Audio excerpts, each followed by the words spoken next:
Do you know your net worth? Or can you even list all your financial accounts? Believe it or not, most people can't. The problem is simple. When you don't track your finances, you leave hard-earned money on the table by overspending and undersaving. Monarch is the solution. An all-in-one personal finance tool that brings your entire financial life together in one clean interface on your laptop or phone. In just minutes, you can link all your accounts to see a clear, complete picture of your financial health. With data visualizations and AI-driven insights, Monarch helps you spot patterns, cut wasteful spending, and make better financial decisions without ever touching a spreadsheet. Monarch more than pays for itself. In fact, users save over $200 a month on average. That's why the Wall Street Journal named Monarch the best budgeting app of 2025. Get 50% off your first year when you use code TOGETHER at monarch.com. That's monarch.com, promo code TOGETHER. Monarch, the modern way to manage money.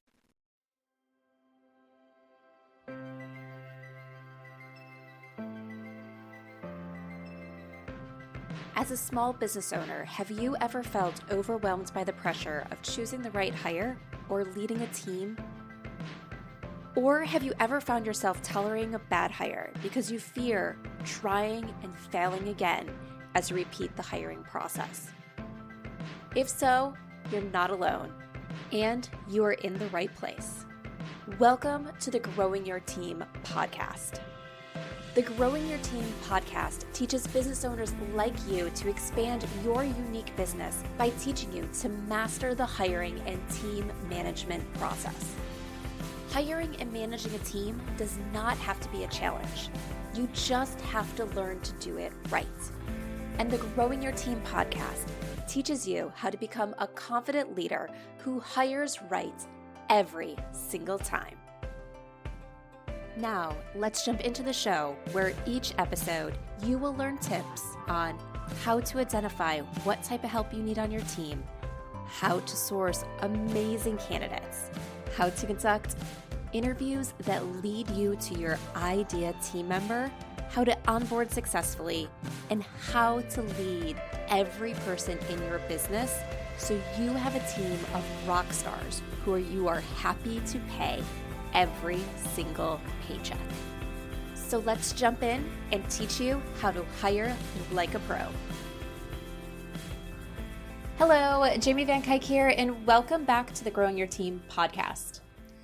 One of the questions that I get all the time when it comes to onboarding new team members is how to tell if a team member is just a slow learner that they're going to catch on, or if there's someone that needs to be exited from the organization because they're not getting things the first time. And there are a few things that I tell business owners of what to do in this situation.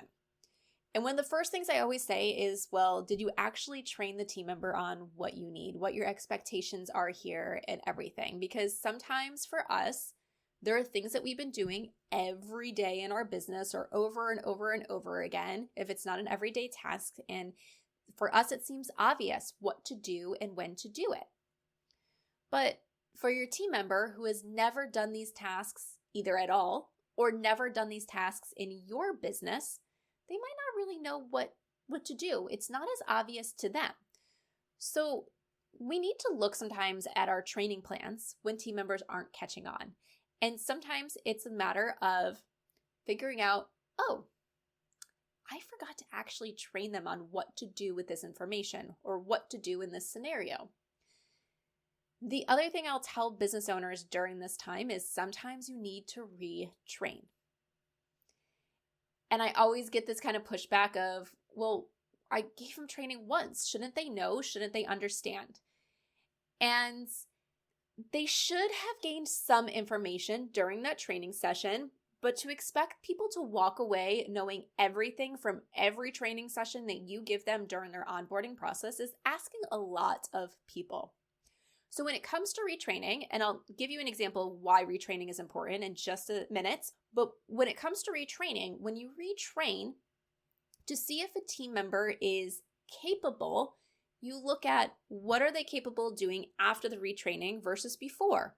Was there improvement? If there's improvement, then sometimes you just need to go back and kind of retrain on that difference. What is different between what they're doing and what you expect So that way they can see the difference, really understand why what they're doing does not match your expectations, and start closing that gap on the difference between their performance and your expectations. And yes, retraining takes time, but here is why it is important. I'm going to tell you about my movie theory. So this is one I know I've shared on a bunch of podcasts that I've been on, but I don't think I've actually shared it yet on the Growing Your Team podcast. Or if I have, it has not been in any of the individual episodes, so it's mixed in with a guest interview. So think of your favorite movie. A movie that you have seen a number of times. Could even be a movie that you loved when you were a kid and now you've rewatched it as an adult. When it comes to this movie, you watched it the first time and you loved it enough that you wanted to go watch it again, or kind of tell people that they need to watch it with you, and you sit down with maybe your significant other or your kids or friends to rewatch it. And that second time that you watch that movie, you take away different things. You see things that you didn't see the first time. You make connections that you didn't make the first time, and you're like, wow. Now I see this. I see this foreshadowing. I see this information. I see that character in the background that I didn't know. I didn't see. Well, guess what? That movie did not change. That movie is exactly the same as it was the first time you watched it. So what happened? Why are you capable of taking away more the second time, and then sometimes even more the third time or the fourth time, than you were the first time? The first time, everything was new to you. There were things right in front of your face, but you couldn't absorb it yet because, one, you were taking on a lot, so your brain couldn't process everything that was there in front of you. They processed the most important things, the most obvious things, and two, you didn't have all the information yet. You didn't have a baseline yet to be able to catch on to those things that, oh, well, 20 minutes in, we're introduced to this character, but because I didn't know who that character was, I didn't see them in the background. But now that I know who that character was, I'm able to catch the connections that I wasn't aware of before, because it was before that other information was introduced. And it's the same with training. When we go and train our team members, first, everything is new. Even if they've done this type of task in a different organization, there is still a lot that is new to them because they're learning how to do it within your organization. They're learning your systems, they're learning your processes, they're learning your expectations, they're learning a lot. Training and onboarding can be like a fire hose of information for new hires, even the most skilled new hires, even the best employees. It can be a fire hose of information. So they can only take in so much because there is so much information coming at them. And with our training, sometimes we go through training where we're like, all right, well, what do I teach the person first? Yes, they need to know this in order to be able to do this, but they need to know this to understand how this all connects. And you kind of get into this sometimes, this chicken or this egg thing.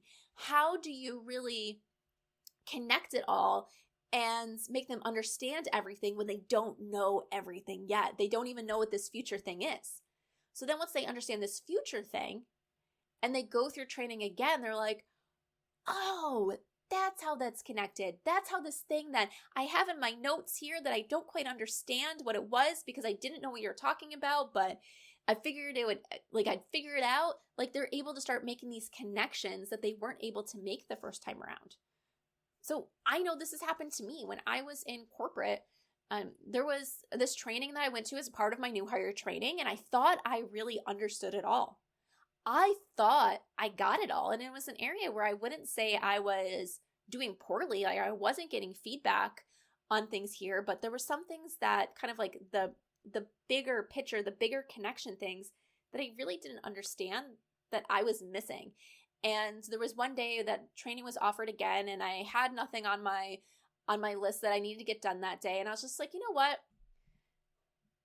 I'm just going to go and sit on this training because I was helping to train some new team members. So I wanted to be there to answer some of their questions and everything. And I was just like, oh my gosh, I never realized that. I was able to make these connections that I didn't know I was missing the first time around because everything was new. And though I thought I understood it all, I really didn't.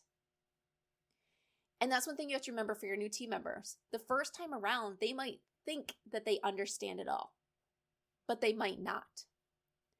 And you need to help them understand the differences.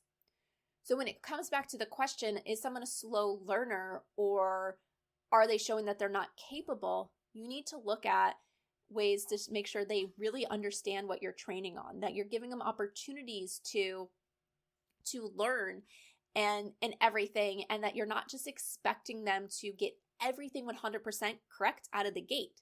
So if from training 1 to training 2, they improve, then they're showing that they can improve. Keep going.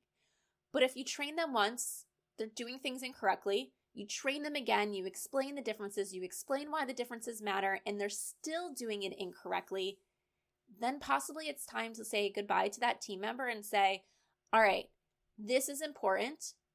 It seems like you're not getting this. We can go through training one more time, but if you're not getting it, we're going to have to let you go, and then cut ties with that team member. Do not hold on to team members that are not worth their paycheck because they cannot do what you want them to do, but make sure you're doing your due diligence to actually train them on what they need to know. And sometimes that retraining is the most important part of retraining because it helps them connect the dots and helps them take in information that they didn't realize that they were missing at first. So don't be afraid to retrain. I know it takes time, but guess what? Retraining typically takes less time than hiring a new employee if you fire your who could be a great employee too quickly.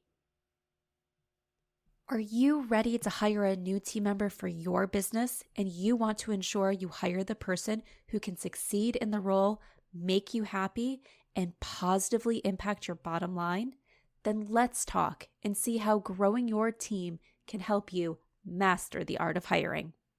Through bespoke hiring frameworks and comprehensive guidance, you will learn how to attract candidates who have the passion you desire and the skills needed to succeed. At Growing Your Team, women entrepreneurs and leaders work with us to help them expand their unique businesses by teaching them how to hire like a pro. Let's connect and see how we can help you. Send me an email at jamie@growingyourteam.com. That's Jamie, Jamie, @growingyourteam.com, or head on over to growingyourteam.com/jumpstart, with jumpstart being all one word, and let's talk about how you can become a confident leader who hires right every single time.